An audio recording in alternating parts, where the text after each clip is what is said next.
Welcome back to our channel. In this video, we'll walk you through the step-by-step process of hiding the update available notification in Messenger.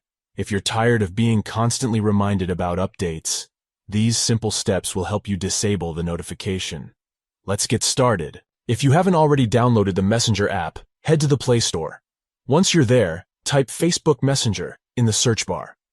Look for the app with a distinctive chat bubble icon featuring a sideways lightning bolt and a gradient between purple and blue. Tap on it, and then tap on the Install button.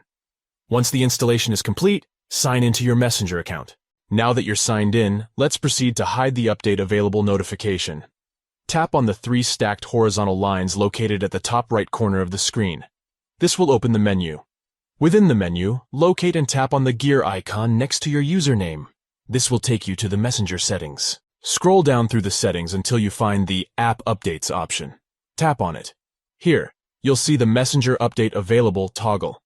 By default, it is turned on, which means you receive notifications for available updates.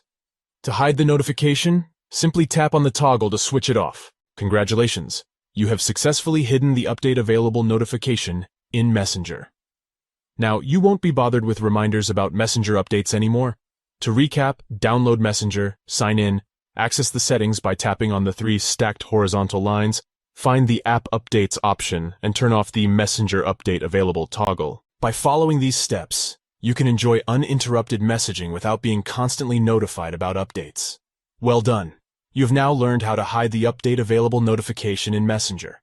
Say goodbye to those pesky reminders. If you found this guide helpful, we invite you to subscribe to our channel and turn on notifications for more valuable content like this. Thank you for watching, and we'll see you in the next video.